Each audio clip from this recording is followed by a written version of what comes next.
Okay. So it's just to confirm, rather than read out the names, it's just to confirm that the members for this review today is Councillor Jennifer Stewart as convener, Councillor Sarah Duncan and Councillor John Reynolds. Thank you. I'll hand over to you now, Councillor Stewart. Thank you, Mr. Masson. So welcome to those in attendance at this remote meeting of the local review body of Aberdeen City Council. Please note that the meeting will be recorded and published online for public access after the meeting. I'm Councillor Stewart and I will be chairing.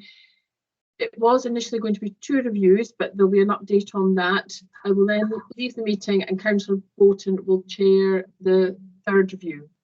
Can I ask all members to switch on their camera but mute their microphone when not speaking? Officers should have their camera and microphone switched off unless they're invited to speak. We have already heard who's present at the meeting and the recording has actually started. I would remind members, as the local review body contains quasi-judicial business, members are reminded that they should not leave the room or meeting during the considerations of any review. If you need to, then please advise. The meeting has been convened in response to what was the request for a review of the decision taken by the appointed officer under the Council's scheme of delegation. Members of the local review body have before them copies of the review documents as listed in the notice calling the meeting. Now, before I actually go on to discuss the first planning application that we have before us, we do actually have an update, which I'd like to say at the beginning of the meeting. So, Mr. Masson, is that going to be yourself or is that Miss Green that's going to come in at this point, please? It'll be Miss Green. Miss Green, could you please give us an update on what was, I believe, the second application? Yes, convener. This relates to the application at 11 Marchbank Road for the extension. So, in checking the plans, it was noted that there were some discrepancies between the layout plan and the elevation in relation to the existing house and how the extension fitted onto it.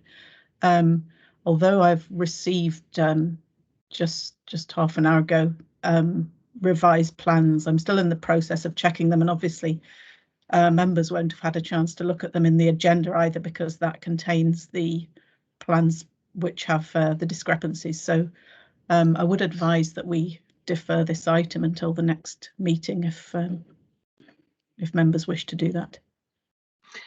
Okay, so we had a brief conversation before this when I was advised of this just before the meeting started. So to ensure that we have all the accurate information and to ensure that people have opportunity to be fully represented, I would say that we do defer this. I'm told that the next meeting of the local review body is the 16th of June. So I'm asking that this application be presented on that date, and the meeting would, as I would be convening it, as Councillor Bolton wouldn't be able to, as it's in her ward, that would be all starting at 9:30, and that would be the first item with Councillor Bolton's agreement on the agenda.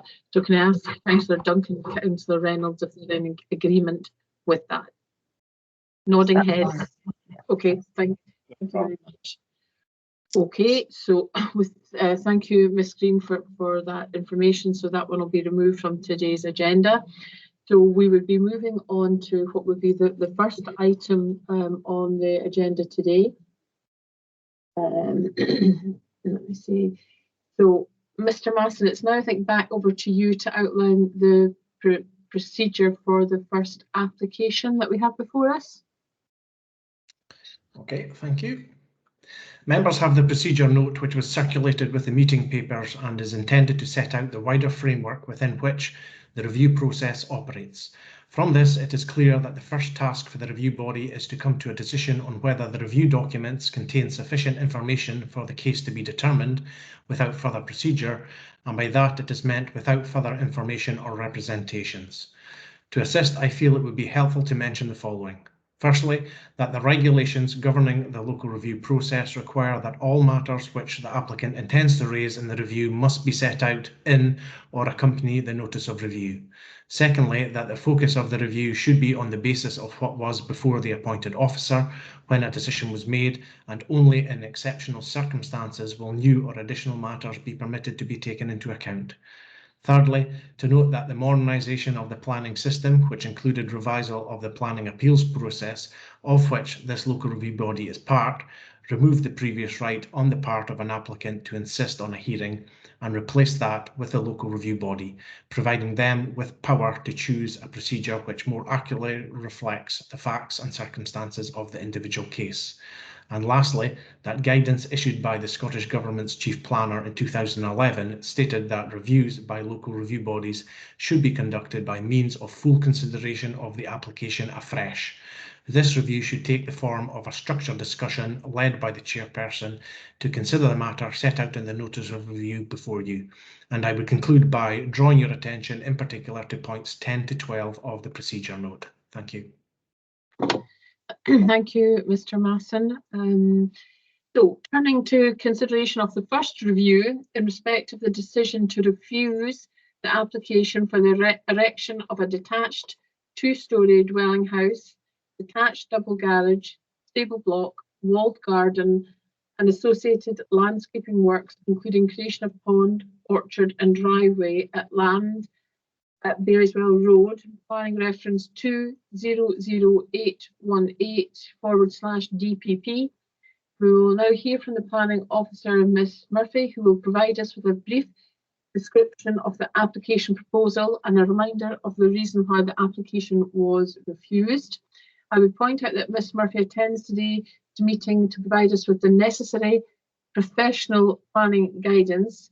And because she has not been involved in the earlier considerations of the application under review, Ms. Murphy will not, however, be asked to express any view on the merits of the proposed development, and in effect, her role will be a neutral one involving the provision of factual information and guidance only. Ms. Murphy, would you like to describe the application now, please? Yes, thank you, convener. I'll just share my screen. Just bear with me.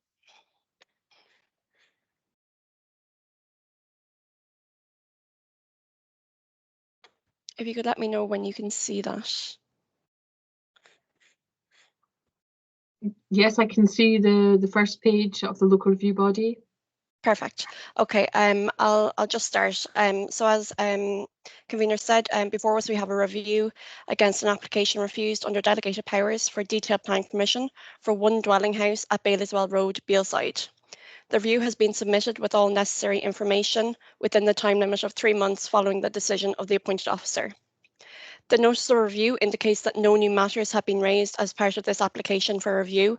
However, on reviewing the information submitted, it is considered that new information in respect of the second reason for refusal has been provided, which was not before the appointed officer when undertaking their assessment. It would be for members to decide whether they want to view this information, and I would ask the legal advisor for input at this stage. Do we have a legal advisor? Yeah, I'm here. Sorry, I was just putting my camera on. No. Good morning, convener. Good The morning. statutory provisions prohibit any person raising a matter which was not before the planning officer at the time, unless the applicant can demonstrate that the matter could not have been raised before that time, or that the matter could not have been raised before that time, or that it's not being raised before that time was a consequence of exceptional circumstances.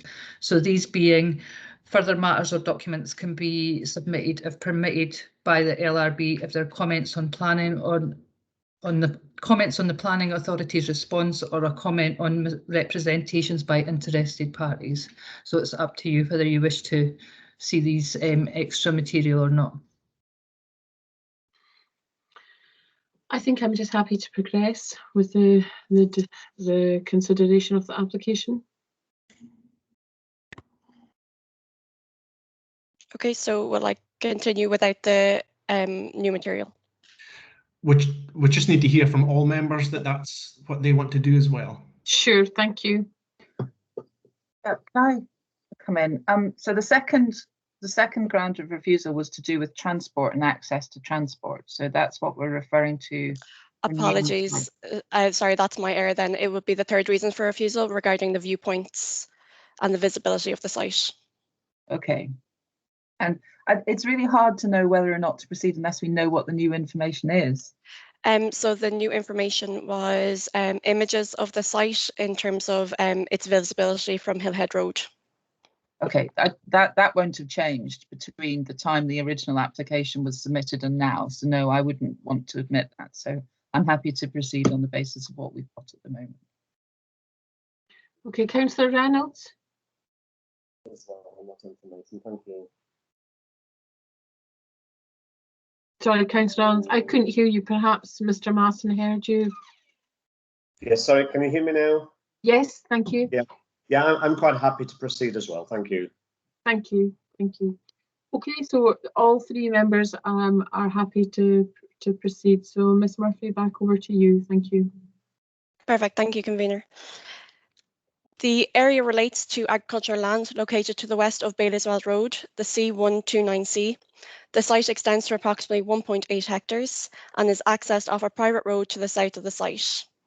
The site itself generally rises up from its western boundary towards the eastern boundary. The site is directly bound by 4 residential properties: Dry Dykes, Birkin Lodge, Netherton Lodge and Little Ways, located to the southwest, east, northeast and northeast respectively, with both Dry Dykes and Birkin Lodge gaining access from the existing private track. 2 further dwellings can be found further north along the public road. The site itself is designated as Green Space Network and is located in the Green Belt, while Foggyton, a local nature conservation site, lies to the west and south. Permission is sought for the erection of a 2-storey dwelling house and associated double garage, garden area, as well as an erection of a walled garden, stable block and associated landscaping works, including the creation of a pond, orchard, driveway and paddock for horses. I'll just run through the location plans just now. So this was just to give you an idea of where the site is in relation to Milltimber and Bealside. This is the location plan, so we can see we have a dwelling here and a number of dwellings along Bailey'swell Road as well, and the site is outlined in red. Again, this was just a location plan, so this is the local nature conservation site, the dwellings again, and an aerial shot of the site again, which is outlined in red. This is the proposed site plan, so we can see the extent of the site, a new access track coming off the private road, and the location of the dwelling house and the development proposed. The proposed dwelling house, garage, walled garden, orchard will be sited in the northeastern corner of the site. Garden ground would be located to the north and west of the dwelling, with a large pond created to the southwest of the garden. Access to the site would be off a new driveway, which could connect to the existing private road to the south of the site, as I mentioned previously. The stables, which is number 9 here, will be located along the southern boundary beside existing trees, while the remainder of the site will be used as a paddock and grazing area. I'll just run through some more. So these are some photos of the site. So as we can see, it's unused agricultural land. This is looking toward the north. Both of these are looking towards the northeast, where the development will be located.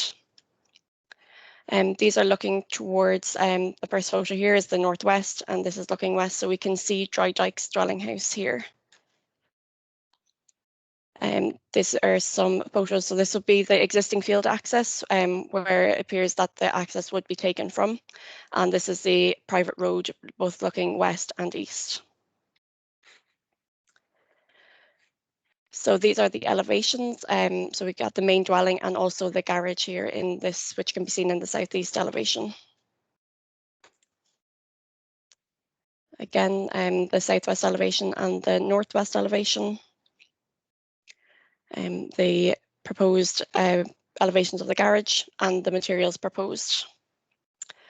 We have the ground floor plan, the first floor plan and the roof plan. The elevations of the stables. And we have the landscaping plan here, which is quite similar to the site plan. This is the proposed access and also the proposed passing place, which you'll note was out with the red line boundary.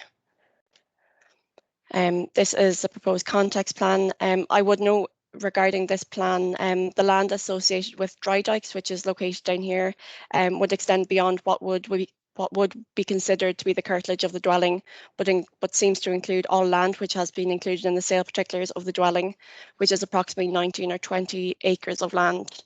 And in relation to the groupings towards the west, so along here, this includes 5 dwellings, hence its area outlined in red, and these dwellings here seem to incorporate a large area of trees. So turning to the appointed officer's reason for refusal, these are stated in full on the decision notice within your agenda pack. The reasons for refusal refer to the following factors. Number 1, policy NE2 Greenbelt makes no provision for new or additional dwelling houses in the countryside unless it has been demonstrated as being essential for an existing agricultural or forestry enterprise, which has not been done in this case and does not accord with any of the exceptions within the policy. In addition, the proposal is at odds with the Scottish planning policy, which seeks the implementation of greenbelts to protect the landscape setting of cities and towns. Number 2, the site is located out with a 400-metre radius of a bus stop within a rural greenbelt area, and therefore it is likely that occupants of the development will be unduly dependent on use of the private vehicle to transport themselves from the site to other parts of the city or essential supporting services. The proposal therefore will conflict with policy objectives of policy T2, managing the transport impact of development, and policy T3, sustainable and active travel, and transport and accessibility supplementary guidance. Furthermore, the proposal would not accord with Scottish planning policy expectation of sustainable development. And number 3, the proposed scale of the development would harm the open character of the rural landscape and its visual qualities to the west of Bailey's Wells Road, which will be particularly evident from western viewpoints by further extending residential development out into the countryside and greenbelt. As such, the proposal would not comply with the policies NE2 and D2 landscape.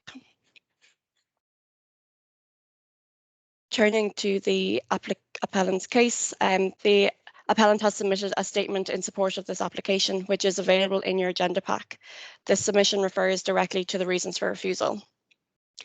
The applicant has firstly responded to reasons 1 and 3 of the decision notice together and advises that the Greenbelt is intended to direct planned growth to the most appropriate locations and support regeneration, as well as providing access to open space. The statement advises that the development has been specifically designed to be contained within the existing landscape features so that it will not result in any coalescence. Additionally, the development will be well screened, albeit accepted that the landscaping will take some time to mature, as noted in the appointed officer's report. The applicant has noted that they will be happy to review the proposed landscaping to include mature elements. In terms of views from Hillhead, the applicant disputes this and advises that the site would only be partially visible from a short stretch of Hillhead Road. In relation to the paddock area, the applicant advises that it will be well screened. Regarding the size of the residential plot, this is not considered to be inconsistent with neighbouring properties. The applicant considers that the proposed development would have no adverse impact on the landscape setting of the city and therefore does not undermine the purpose of the Greenbelt. In addition, the extensive proposed new planting will help to more clearly define the boundary of the Greenbelt, although I would note that this site is not located on the boundary of the Greenbelt, but within the Greenbelt itself. As a primary objective of policy NE2 is to protect the underlying aims of the Greenbelt, the proposed development is consistent with these underlying aims. The applicant also refers to 2 specific applications, 181539 DPP, which was for the demolition of a steading and erection of a dwelling house at Denhead Skene Road. This application was previously approved by a local review body in November 2018. And then 181933, I do apologise, there's an error on the slide. It's actually a PPP, a planning permission in principle, not a detailed planning application. This application was also for a dwelling house on the land to the north of Brookden, Myrtle Den Road, which was also approved by local review body in January 2019. There are differences between these applications and the application to which this review relates, but the applicant considers that they provide evidence that some development does not otherwise fall into the categories expressly permitted by policy NE2 and may still be permitted in the Greenbelt where it does not undermine its function. The applicant also considers a proposal to be of the highest quality in terms of siting, scale and design and materials, and would incorporate a mixture of traditional and contemporary features and finishes which are considered suitable for the site's rural context. Turning to the applicant's second reason for refusal, the applicant recognises the supplementary guidance target of 400 metres, but advises that this is dependent on the need of the site and the scale of the proposal and the likely impact. With regards to the application, the single dwelling house that is proposed will generate minimal new traffic, particularly when taken into account with the allocated site account as wells. While I will address this in a later slide, I should note that the wording of the guidance states that all new development should be accessible by public transport suitable to the needs of the site. Ideally, public transport should be available within 400 metres of the origins and destinations within the development. The applicant also notes that the site is in close proximity to a number of core paths, providing safe and attractive walking and cycling routes for the residents to both Cults and Countess Wells, with an aspirational core path also close by. Having measured these myself, I can advise that core path 89 is located along Hillhead Road and is approximately 588 metres from the site entrance to the west. Core paths 54 and 55 are located 580 metres from the site's entrance to the east, and the aspirational core path AP10 is located 280 metres from the site entrance to the site. All these measurements are as the crow flies, so taken just directly from the site entrance to the east, west and south. Other factors the applicant also considers material are outlined on the slide and are all associated with the proposed Aberdeen Local Development Plan, such as policy WB1 healthy developments, which requires a development to provide healthy environments, reduce environmental stresses, facilitate physical activity and promote physical and mental well-being, all of which are key elements of the proposed development. Food growing, although this is not a food growing project and would just be for private purposes, it would also benefit good landscape design and the role of green infrastructure in adapting to climate change and sustainability, as outlined in policy D5. Landscape design. Overall, the applicant considers that the proposed development will contribute to the sustainable future, providing a home targeting zero carbon design standards, which will ensure it does not contribute towards climate change during its life, as well as enabling its residents to be self-sufficient in terms of food growing. And the proposed development will provide significant broadleaf tree planting, protecting the landscape setting of the site and delivering a carbon positive benefit to the environment and benefit Indigenous biodiversity. Turning to the consultations, the Roads Development Management Team have no objections to the development and have outlined the maximum parking requirements for the site, and that a passing place should be formed to a parking space standard to the south of the site, or provide a swept path analysis to demonstrate that 2 cars can pass along the private track to the south. As noted on one of the slides, the applicant has provided a plan showing that a passing place can be provided just at the site entrance. The Waste and Recycling Team have provided no objection to this application and note the requirement of 4 bins, which should be presented at Baileyswell Road curbside for collection. Environmental Health did not submit a response to this application. And Cults, Beelside and Milltimber Community Council have noted an objection to the development, as the site is located within the Greenbelt and Green Space Network and is therefore the development will be contrary to policy NE1 and NE2 of the current and proposed Aberdeen Local Development Plans. 4 representations have been received in response to this application, and these have been included within your agenda pack, and they raise concerns regarding the proposed use of land not being consistent with policy NE2. The proposed dwelling would change the character of the distinctive semi-rural area, and no other material considerations justify non-compliance with the local development plan. 2 further representations have been received in response to this review. These have also been included in your agenda pack, and they raise similar concerns to those raised in the initial representations. The letter also directly responds to the review statement and advises that the objectors' main concerns regarding the application are that the proposal is inconsistent with the requirements of policy NE2 Greenbelt. In response to these letters, the applicant has submitted a response, which again is included within your agenda pack, and it reiterates that although the site is located within the Greenbelt, it is not considered to undermine the purpose of the Greenbelt. The applicant has expressed the view that no further procedures are required, but before going through the relevant policy considerations, I will hand back to members to determine whether they wish to hold any further procedures. Thank you, Ms. Murphy. Members, do you feel that you have enough information for us to proceed with a decision regarding this planning application that's actually in front of us? Yes, I do. Thank you, Yes, I'm Councillor quite Duncan. happy to proceed. So it's both Councillor Duncan and Councillor Reynolds believe they have enough information in front of us. Okay, thank you for that. So we can you see, I too believe we have enough information, so we're unanimous on that. We can now, as we're unanimous on that, we can now feel that with enough information, we can now hear from Ms. Murphy on relevant policies and considerations for this review. Ms. Murphy? Thank you, Convener. I've just reshared my screen, so if you can let me know when you can see it, and then I'll proceed. Okay, well, I can see it. Okay, perfect. I think that's everyone then. So the Aberdeen Local Development Plan 2017, all policies are relevant to the determination of this application and were all used by the appointed officer in assessing the proposal. Supplementary guidance, so we have flooding, drainage and water quality, green space network and open space, resources for new development and transport accessibility, again, which were all within the report of handling and considered by the appointed officer. We also have the Scottish Planning Policy, which outlines the purpose of the Greenbelt is to direct planned growth to the most appropriate locations and support regeneration, protect and enhance the quality and character, landscape setting and identity of towns and cities, and protect and give access to open space within and around towns and cities.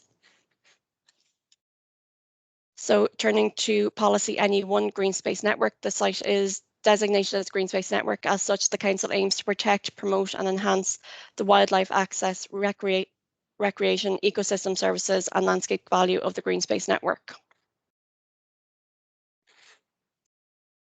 Turning to policy NE2, Greenbelt, this sets out the aim of the Greenbelt and advises that development would only be acceptable and permitted in the Greenbelt for purposes other related to essential services such as agriculture, woodland and forestry, recreational uses compatible with agricultural and natural setting, mineral extraction, quarry restoration or landscape renewal.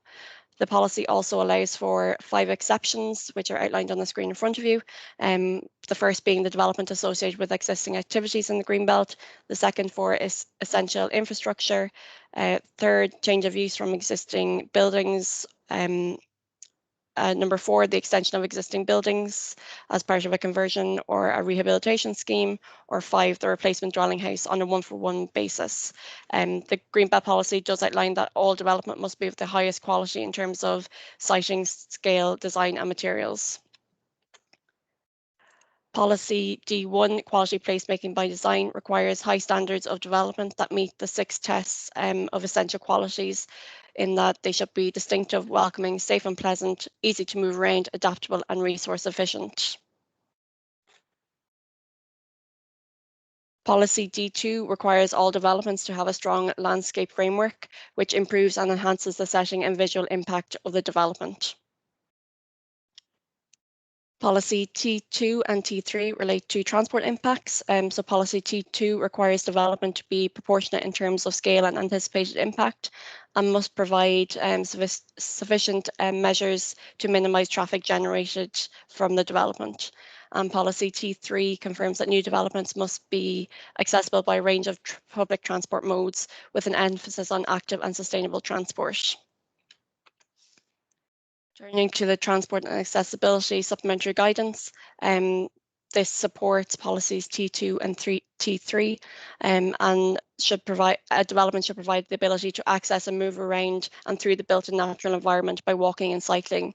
That directly affects the quality of life and is a major contributor to social inclusion. As noted previously, all development should be accessible by public transport suitable to the needs of the site. Ideally, public transport should be available within 400 metres of the origins and destinations of the trips within the development. Where regular public transport services are not accessible from the site at present, developers should engage with commercial operators to ensure that the site can be served by regular public transport services. Other relevant policies to this application are policy NE5, trees and woodland. There is a presumption against all activities and development that result in the loss of or damage to trees and woodland. Policy NE6, flooding, drainage and water quality, requires sufficient foul and water drainage for all development. Policy NE8, natural heritage, requires meaningful and useful open space in new residential development. Apologies, there's actually an error on that screen. That's not. That requires meaningful and useful open space in new residential development does not refer to policy NE8. I do apologise. Policy NE8 and natural heritage requires all development not to impact on any protected species or wildlife that may be present in the site. Policy R6, waste development for a new development. All development should have sufficient space for the storage and general waste, recyclable materials and compostable waste where appropriate. Policy R7, low and zero carbon buildings and water efficiency, states that all development should provide low and zero carbon generating technology and water saving technologies.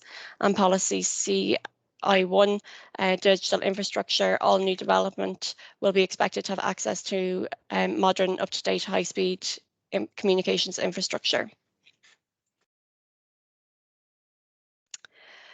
In determining the appeal, members should also take into consideration any material considerations they feel relevant to the application and would point to either overturning the original decision or dismissing the review. In addition to all relevant policies from the local development plan, the following would be material to a material consideration. So policy NE1, the green space network, is a development likely to destroy or erode the character and or function of the green space network. Policy NE2, greenbelt, will the development be appropriate in the greenbelt? Policy D1, quality placemaking by design, is the development acceptable in terms of layout, siting and design? Policy D2, landscape, will the development have a strong landscape framework which improves and enhances the setting and visual impact of the development? And finally, policies T2, managing the transport impact of development, and policy T3, sustainable and active travel. Would the development be acceptable from a sustainable travel perspective? Also, we need to take into account whether other material considerations weigh in favour of the approval or refusal of this application, such as Scottish planning policy or the proposed Aberdeen local development plan. Should members wish to overturn the decision of the appointed officer, consideration should be given to any conditions which would be appropriate in order to make the proposal acceptable. However, all conditions must meet the 6 tests set out by the Scottish Government policy. If members are minded to overturn the decision, then I will advise on conditions following deliberation of the review. At this point, I will hand back to members to discuss the application or ask any questions. Thank you, Ms Murphy, for the presentation. A lot of detail there in this application to consider. Do members have any questions for Ms Murphy? I know that I have one, but maybe I could just start with a question. I wrote a note just as you were speaking, Ms Murphy. It was actually, in terms of my papers, it's on page 25 and it's actually under the applicant's case. And it's regarding that additionally the site is in close proximity to core paths 50, 54, 55, 78 to 9. And then you came in on that and you said that you've measured it yourself, and as the crow flies, it's 580 metres. I just wondered if you wanted to elaborate on that, because you've highlighted that. So I just wondered if you can give me a little bit more detail on what you meant by that. But obviously, we're not asking your opinion in terms of application. Of course, convener. It might be easier if I go back to the slide with the site plan just to show you.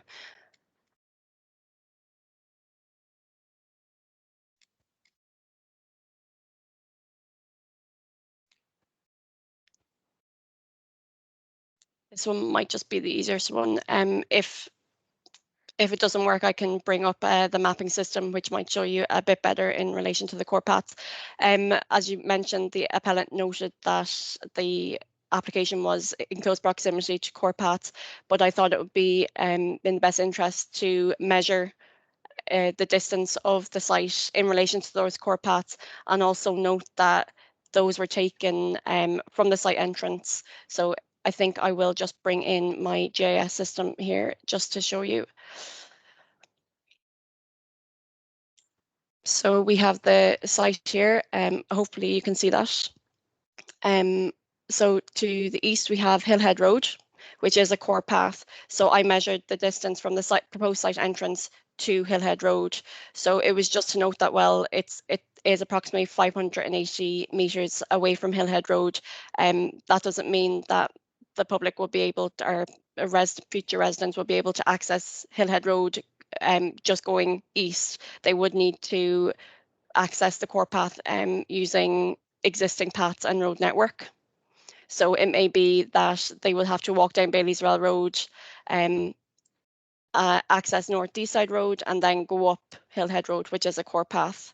So although in close proximity to core paths, they may have to go a longer way to access those facilities.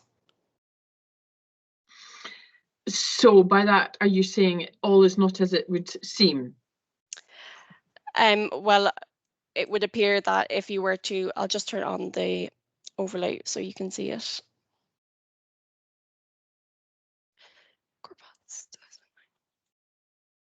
So as you can see, here is Hillhead Road, and the core path goes south to Deeside Road. So in order to access that core path, it would appear that future residents wouldn't be able to cut across fields, but they would have to go back down Baileyswells Road and go via North Deeside Road to access the site, or access the core path. I apologise.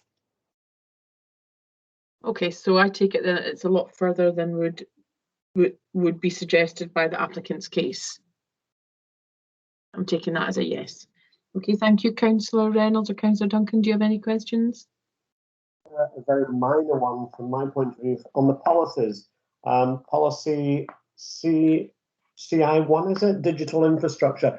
I'm assuming that that's hardwiring as against a mobile phone. Technology has moved on tremendously, even since 2017. Sorry, convener. Yes, it just means access to the internet and Wi-Fi and things like that. And that's hardwired as against mobile? Yes. Okay, thank you. Councillor Duncan? Yes, could we go back to the slide which shows the site and the properties nearby, please? Yes, of course. Thank you. What I'm interested in is this whole idea of coalescence. Now, I know we talk about coalescence in terms of big developments eroding the boundaries between different communities. Can it apply when it's one property? I think that's the question, because so these red sites are showing where there is a dwelling house at the moment, with the hatched bit being the application site. But I noticed one of the objectors said that one of their reasons for objection was that the house was proposed to be put in the northeast corner, which is the corner closest to that line of properties just there. And this would start a new building line behind their houses. And I have to say I was kind of persuaded by that argument. But then I'd also looked at the two other applications that the applicant quoted to that the LRB overturned and allowed property on. I'm just interested in this whole idea of if you plunk a house down in this site are we then creating another little mini settlement because we're filling in a gap between existing properties? And what impact does that have on the green belt? Thank you, Councillor Duncan. Ms Murphy, are you able to answer that question? Yes, convener, I'll try my best. In terms of, I should just note in terms of the other applications that the appellant noted in the review, every application is determined on their own merits, and especially ones that are determined by local review body. So it's not that any precedent has been set for development such as this, so we need to assess this application on its own merits and determine whether it would have an impact on the greenbelt.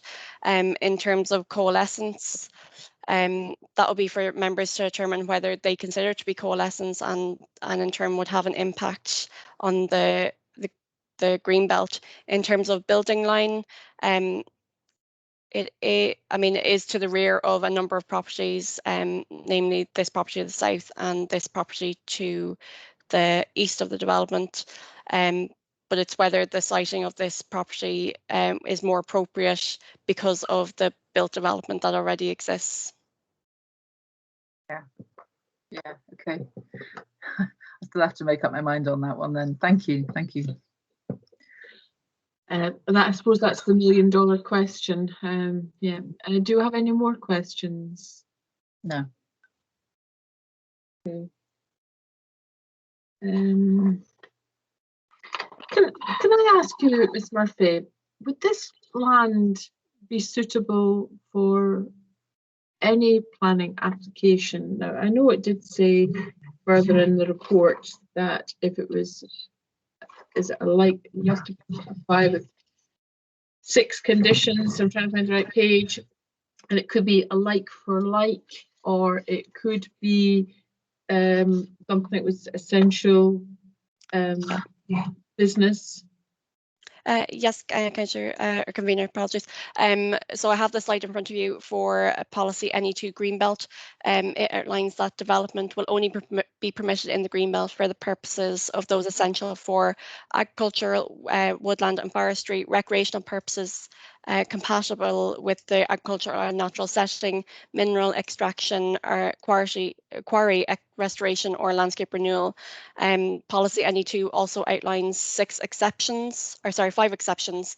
One, the development is associated with existing activities within the Greenbelt, essential infrastructure, a change of use of an existing building, an extension to an existing building, or replacement dwelling house on a 1-for-1 basis.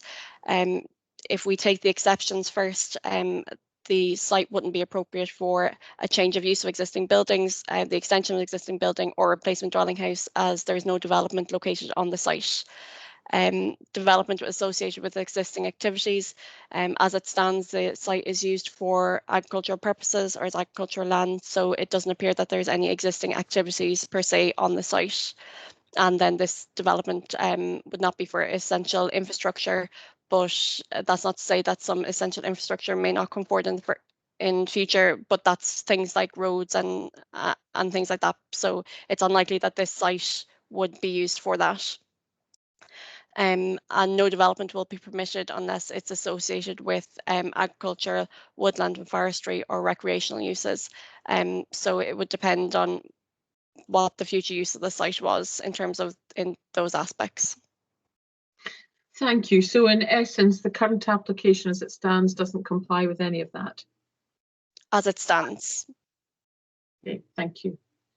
Right, just to check, are there any other questions?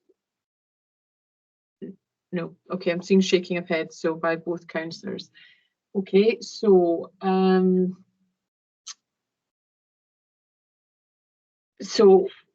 in accordance with the procedure note circulated to the local review body, will now discuss and decide the manner which reviews proceed. I would highlight that all representatives relating to this case have been considered and taken into account.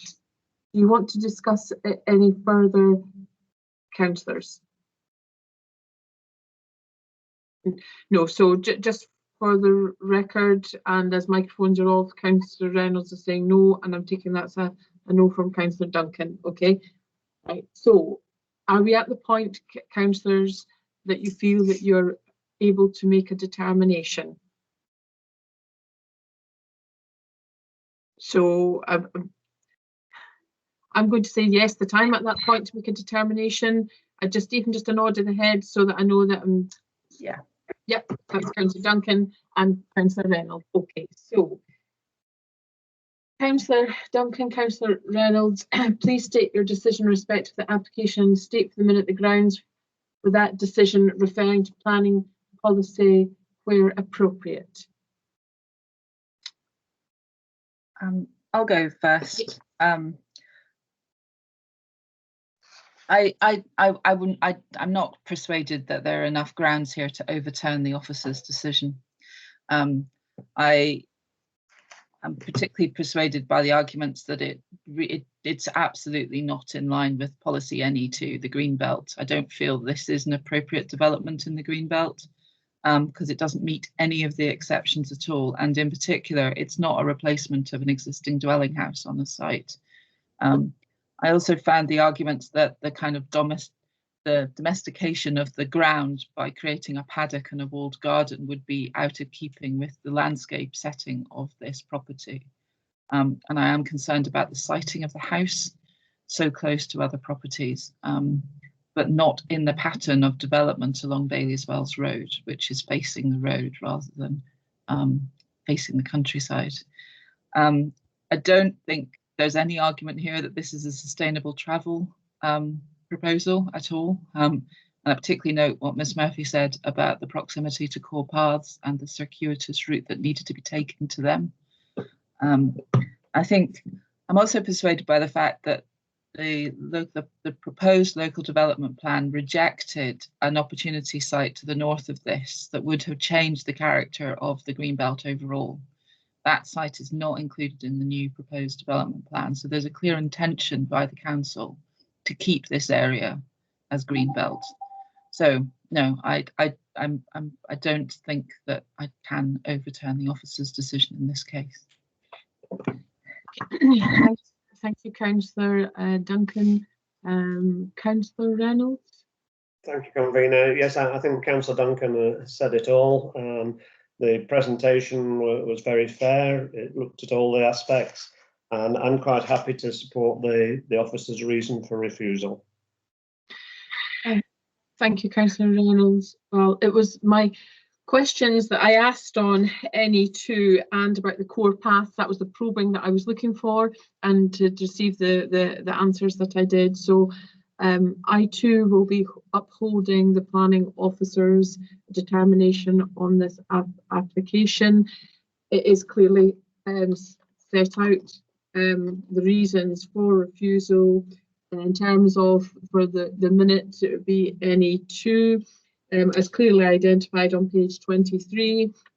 The impact on the environment, it doesn't comply with again, back to NE2 and any of the 6 exceptions, and I think it would have quite a detrimental impact on the green area, and actually contravenes in the local development plan as well. Mr. Master, I'm just going to ask, is that sufficient in terms of the minute? Yes, thank you, Convener. That's clear that it was a unanimous decision to refuse the application. Okay. Thank you very much. Thank you, members. So I think this is when I leave, and Councillor Bolton will join the meeting now. So thank you for your deliberations on the determination. Thank you. Hello, Councillor Bolton. I'm now leaving. Thank you very much. Thank you. Thank you, Stuart. Thank you. Thank you. Hello, everyone. How are you? I understand that obviously the next application is being deferred to a future LRB, so we'll move swiftly on to the third review in respect of the decision to refuse the application for the erection of a summer house to the front stroke side at 82 Whitehall Place, planning reference number 201165/EPP. We will again hear from the planning advisor, Ms. Murphy, who will provide us with a brief description of the application proposal and a reminder of the reasons why the application was refused. I would again point out that Ms. Murphy attends today's meeting to provide us with the necessary professional planning guidance. because she has not been involved with the earlier consideration of the application under review. Ms Murphy will not, however, be asked to express any view on the merits of the proposed development, and in effect, her role will be a neutral one involving the provision of factual information and guidance only. So if I could just hand over to Ms Murphy. Thank you. Thank you, convener. I'll just share my slide.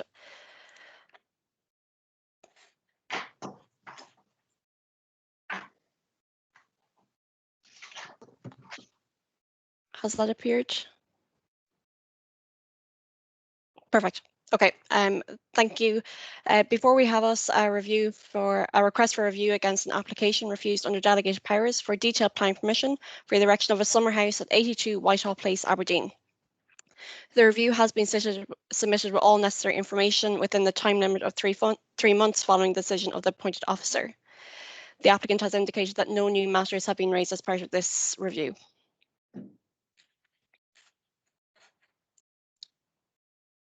The site comprises a 1.5-storey detached dwelling house with a single-storey rear extension and a slated mansard-style roof. The site forms a corner plot where the principal elevation of the property fronts Whitehall Place, while the side and rear elevations front Whitehall Terrace. A garage lies to the northern corner of the site, accessed directly off Whitehall Terrace. The site's boundary treatment consists of a combination of a 2-metre high traditional granite rubble wall and a 0.6 high metre granite wall topped with approximately a 2.15 hedge along Whitehall Terrace, and the low-lying wall and hedge wraps around the site and continues onto Whitehall Place before changing to a wall and a railing combination after the pedestrian gate. The permission is sought for the erection of a summer house within the southeast corner of the site, and the structure will be octagonal in shape with a height of 3.1 metres to the top of the roof and a 3.4 metre height to the top of the finial. So I'll just run through these slides. So this is the location plan showing the site in relation to the surrounding road network and surrounding development. The location plan, so this is as existing. We have the dwelling house and the garage mentioned previously, Whitehall Terrace and Whitehall Place. As mentioned, the proposed summer house will be octagonal in shape and located to the southeast corner of the site within the curtilage. Site photos, so this is taken from the public footpath adjacent to Whitehall Terrace on the corner with the junction of Whitehall Terrace and Whitehall Place. So we can see the existing hedging in place and the low-lying wall. Again, we can see the rubble wall, which changes to a low-lying wall with hedging. And again, this is the site itself. So when I was on site, some landscaping works were taking place. So this is the site itself where the proposed development would sit. The elevations and the floor plan. Turning to the appointed officer's reason for refusal, these are stated in full on the decision notice within your agenda pack. The reason for refusal is as the proposed summer house would occupy a prominent location within the front garden of a residential curtilage and would lie forward of the front building line. Therefore, the development will be incompatible with the established pattern of development on the streetscape and would have an adverse effect on the existing built environment. The proposal is therefore considered to be contrary to the requirements of the relevant policies, such as Policy D1, Quality Placemaking by Design, and Policy H1, Residential Areas, nor does it comply with Council's supplementary guidance on householder development. The proposal would also fail to preserve the character and appearance of the Rosemount and Westburn Conservation Area as per the requirements of Scottish Planning Policy and the Historic Environment Policy for Scotland, and it also fails to address the requirements of Policy D4 Historic Environment of the current Aberdeen Local Development Plan. The appellant has submitted a statement in support of this application, which is available in your agenda pack. This submission refers directly to the reasons for refusal, and the appellant states that when viewed in isolation, the scale and massing and proportions of the proposed summer house would not result in overdevelopment. It is noted that this is taken directly from the report of handling. The general design and material finish of the proposed summer house does not raise any particular concerns, again taken from the report of handling. The applicant also claims that there is no one building line, with some development often extending right to the footpath. The applicant also raises two applications, P131045 for a new dwelling house at 58B Whitehall Place, in which the report advises that the area is characterised by a variety of design types. The application was determined under a previous local development plan. And application 182030 oblique DPP, which was also for a new dwelling, in which the applicant advises that the development establishes a new building line. I would note that these applications were different from the application we have in front of us, and were assessed on their own merits. And in respect of 182030 oblique DPP, this proposal was to the rear of existing dwelling houses. With regards to the supplementary guidance, the Householder Development Guide sets out criteria for outbuildings, but does not state that outbuildings would never be permitted in the garden, but seeks to ensure that the development falling forward of the building line does not have a negative visual impact. The applicant advises that the development would not project forward of the building line, and the existing hedge would screen the development. As such, there is no grounds to conclude that there would be a negative visual impact. The applicant advised that the summer house will be largely screened from view by the existing hedge that bounds the site, with scope for a condition to be applied to any grant of planning permission to ensure that this continues to be the case. I would note that such a condition would not be enforceable and would not meet the 6 tests and should therefore not be applied. In terms of the conservation area appraisal, the applicant advises that the summer house does not alter or have any impact on the pattern of development or existing on the pattern of development or existing buildings. In terms of consultations, no comments were received from the Queen's Cross, Harlow and Harlow Community Council. Representations, one was received, which is included in the agenda pack, and raises concerns that the development is not consistent with policy H1 residential area of the Household Development Guide. The applicant has expressed the view that a further procedure is required, recommending that a site visit is undertaken, which would allow members to see the site context and the extent in which the site is screened from view from the street. So before going through the relevant considerations, can I ask members to determine whether they wish to hold a site visit or require any further procedure? Thanks very much, Ms Murphy. Before I ask members, I think what might be quite useful, could you bring up some Google Street views so that we can see it from above and in front? Because, given it's during COVID, we've been trying to rely on more of that rather than actually going out on site.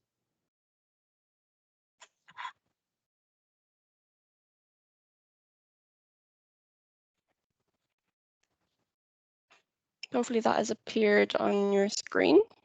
Not quite yet, still waiting. Might be best. I'm just going to stop sharing and reshare.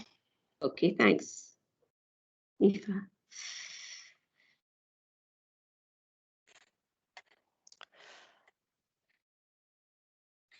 Okay, yeah, that's come up now. Great. Yeah.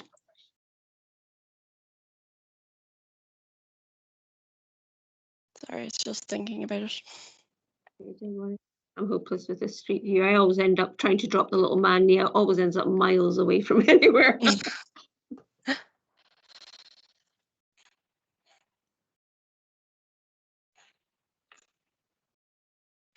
Yeah, I'm just going to stop sharing for a minute and try and bring it up, and then I'll reshare the screen. Try the satellite view first. Yeah, of course. Just so that we can look down on it, because sometimes it gives it the pattern of what's going on around it a bit better than even just the street view.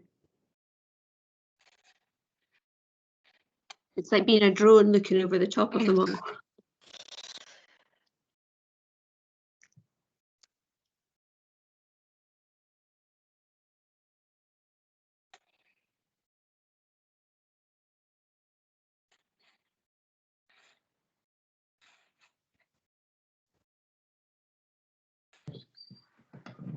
Sorry, my internet is not liking Google Maps today, but I'm going to bring up the council's mapping system, which also has aerial views. So just bear with me 1 second.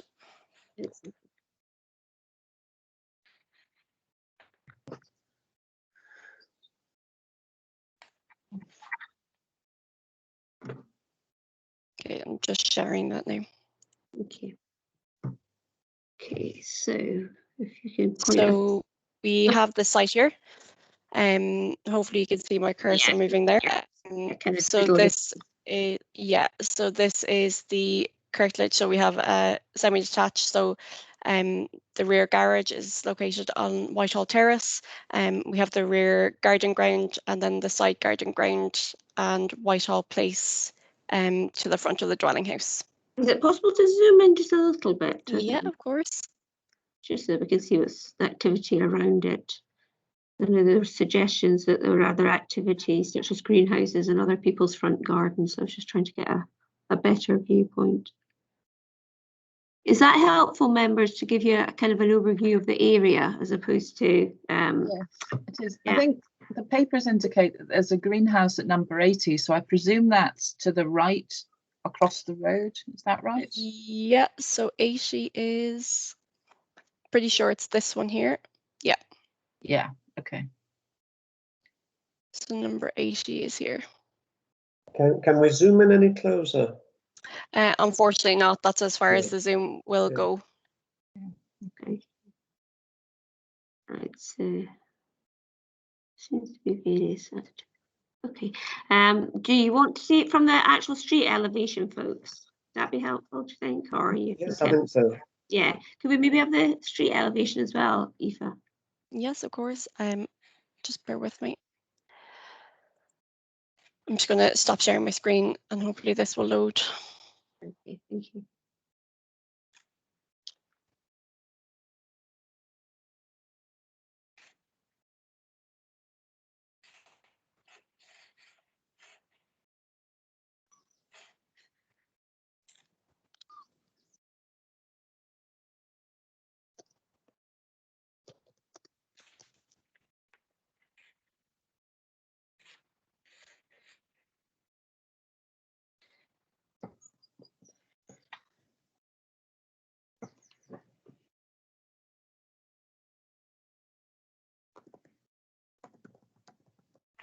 Okay.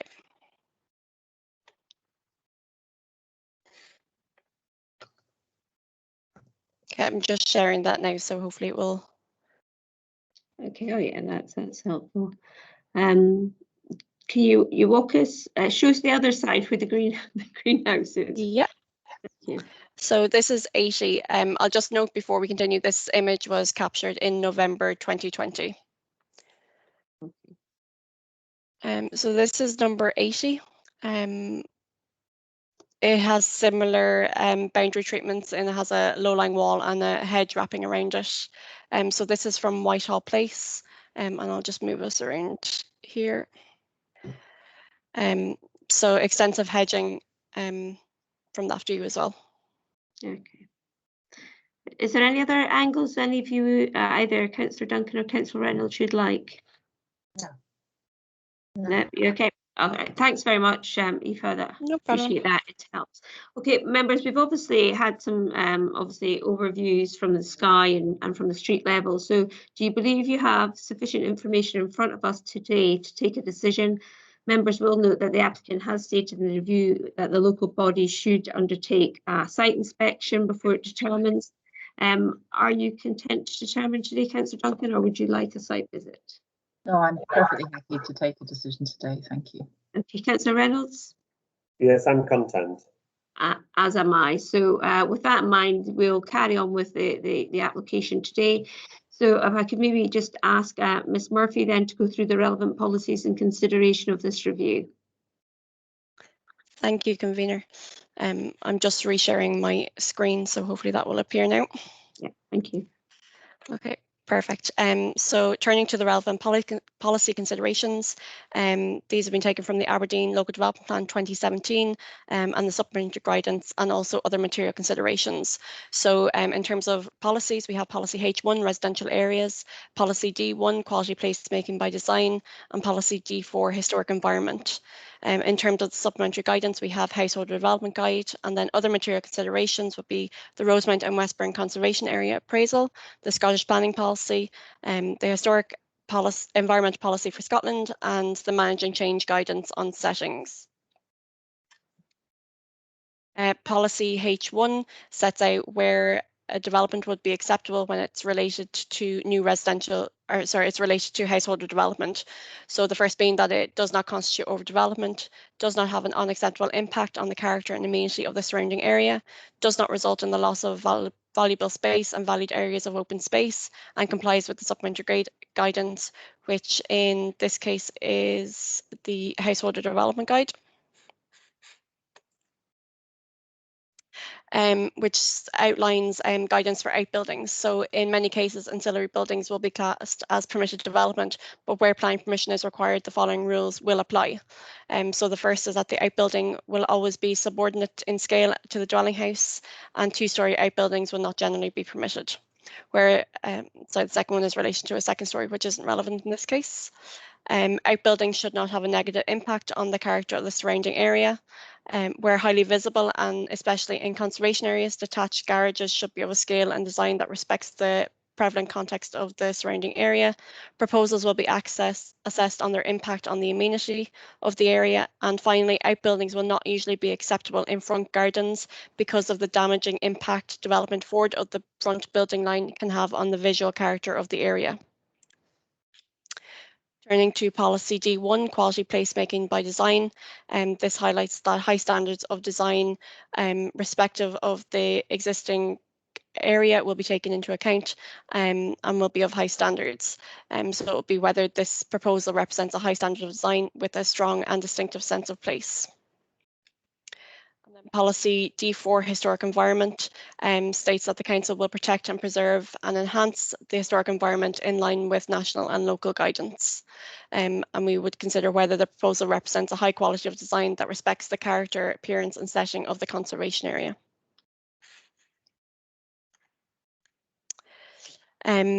In determining the appeal, members should also take into account any material considerations they feel are relevant to the application that will point to either overturning the original decision or dismissing the review. In addition to the relevant policies from the local development plan, the following material considerations should be taken into account. So in terms of the local development plan, we will take into account the zoning. Does the proposal comply with the tests set out in policy H1 residential areas, and does it accord with the principles set out in outbuildings in the Householder Development Guide? In terms of design, is a proposal of a sufficient design to be considered compliant with policy D1, having regard to factors such as scale, siting and materials? And finally, the historic environment. Would the proposed development impact the character and appearance of the Rosemount and Westburn Conservation Area and be compliant with the criteria of policy D4? Other material considerations that could be taken into account are the proposed local development plan, Scottish planning policy, the historic environment policy for Scotland, and the managing change guidance. So it needs to be considered if the proposal complies with the development plan as a whole. And should members wish to overturn the decision of the appointed officer, consideration should be given to conditions which would be appropriate in order to make the proposal acceptable. However, all conditions must meet the 6 tests as set out by Scottish Government policy. If members are minded to overturn the decision, I will advise of any conditions that would be relevant. So I'll pass back over to members to ask any questions or anything. Thanks very much, Ms. Murphy. Any questions for Ms. Murphy? Yes, I have one. If I'm remembering the application right, the roof would extend above the height of the hedge, wouldn't it? Yes. Yes. Okay, that's fine. Thank you. Okay. Is there an actual? I mean, obviously the hedge is constantly growing, so it's a bit. It's one of these things. By how much? I think I did see something, but does it say exactly how much? By? There's a 2.5. It's quite a big hedge. It is. So the wall is 0.6 meters, and then the hedge is, as far as I can recall, 2.1 meters. Yeah, 2.15. And then the finial of the proposed summer house is 3.4. So there would be a certain degree of visibility of the top of the summer house. Okay, that's fine. Thank you. Councillor Reynolds, do you have any questions? Just a minor one, I suppose. This is obviously set in the front garden. Would there be a similar problem with planning permission if it was in the side garden or the rear garden? So I'll just go back to, so that would need to be assessed in its own merits. So the issue highlighted with this one is it's forward of the front building line. So in terms of setting it back into this rear or side garden, that would need to be assessed, because obviously Whitehall Terrace, the site is very visible. So it would need to be assessed on the impact on the conservation area and also policy H1 and the supplementary guidance to see whether it will be acceptable. Okay, so where it is at the moment, it's, if that's accurate, it's half in the side garden and half in the front garden. Yeah. Yeah, it depends on your visual take, isn't it? Can I ask you, Ms. Murphy, just to take up the photograph of the site of the picture of the house, please? So we have this one here, which is taken from Whitehall Place, which is looking straight onto the site itself, so we can see the hedge and the side elevation of the dwelling. Okay, so it's a side elevation of the dwelling, which is facing the, if you like, the corner. Yeah. Yeah. Yeah. Okay. I'll just pop onto the next photo, so it might be able to help a little bit better. So the development proposed would be located approximately here. Okay, that's fine. Okay, that's helpful. Sorry, Councillor Reynolds, I jumped in your questioning. Have you any other questions? No, just without those photographs in particular. Looking at the photograph there on the left-hand side with the white van next to it, that doesn't look particularly high. Probably about just over 2 meters in total, including the hedge. Would that be right? 2.1. I wouldn't be able to say specifically because I haven't measured it myself. From the information, the wall is 0.6 meters and the hedge is approximately 2 meters. Yeah, it says on the on page 225, it gives the approximate heights of half a metre of wall, then 2.15 of hedge. Okay, that's fine, thank you. Okay. Any other questions for Miss Murphy? No, I'm not seeing any hands. So we've obviously just agreed that we're going to determine it today. Is there any further, I suppose that maybe if I kick off in terms of, I suppose, discussions around the application. I have a slight issue with the officer's decision.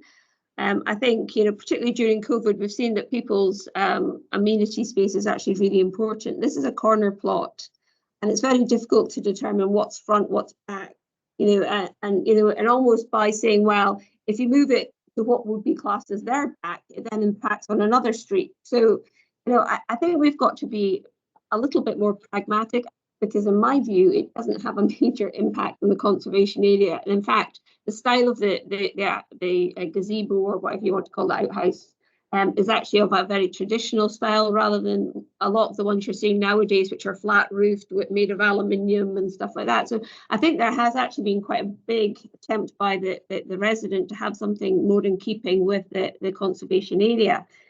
Quality of design, again, you know, that's really a determination for us whether we feel it is or isn't. You know, the supplementary guidance, you know, says wouldn't normally be allowed in front gardens, but it doesn't say will never be allowed in front gardens. So again, there's an awful lot of, I think, interpretation required by ourselves on whether we deem it to be acceptable or, you know, completely unacceptable. Is it subordinate to the house? Well, absolutely. Does it constitute overdevelopment? Absolutely not. Is there, I think, a level of screening now? You know, we know that the screening can be removed because it's a hedge, and, you know, but be perfectly upfront. I mean, I wouldn't imagine anybody would want to sit in a gazebo with everybody walking past them.